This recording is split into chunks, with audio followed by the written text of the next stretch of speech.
Rotary club of central Parchur ఈ సంవత్సరం 25 years సందర్భంగా గోల్డెన్ జూబ్లీ ఇయర్ సందర్భంగా ఆర్ఏ గిరిధర్ గోపాలకృష్ణారెడ్డి గారు ఈ ఇయర్ ప్రెసిడెంట్గా ఎన్నుకోవడం జరిగింది.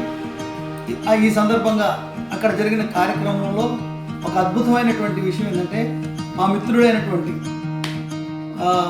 మహేష్ బాబు మరియు నాతో స్టేజ్ మీద ఉన్నటువంటి గిరిధర్ రెడ్డి గారిని వారి యొక్క బంధుమిత్రులు మధ్య జీడిపప్పు దండతో సన్మానించడం జరిగింది.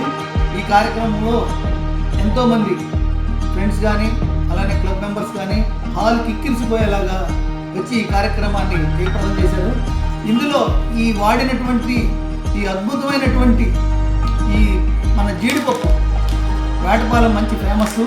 ఈ జీడిపప్పుతో దండ తయారు చేయబడింది, చూసే ఉంటారు మీరు వీడియోలో.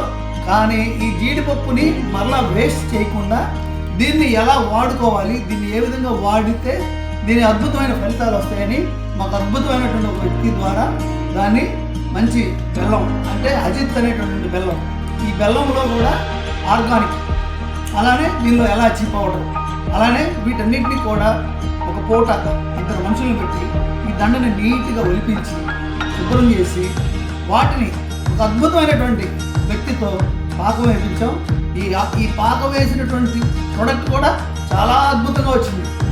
మనం అసలు ఎక్స్పెక్ట్ చేయలేము అంత అద్భుతంగా. ఎందుకంటే ఇటు చూస్తే నేతి వాసన, అటు చూస్తేనేమో కమ్మదనం, ఇటు చూస్తేనేమో ఇలాంటి జీడిపప్పు కూడా ఇలా చేయొచ్చా, దండగా వాడుకోవడం జరిగింది. తర్వాత మనం దీన్ని ఉపయోగించుకోవడానికి నా తోటి మిత్రులకి అలానే మా యొక్క ఆర్ఏ గిరిధర్ గోపాలకృష్ణారెడ్డి గారి ఫ్యామిలీస్కి ఈ యొక్క దండ ద్వారా వచ్చినటువంటి ఈ చెక్కిల్ని అద్భుతంగా ఆస్వాదించారు. ఇదే మహా అద్భుతం.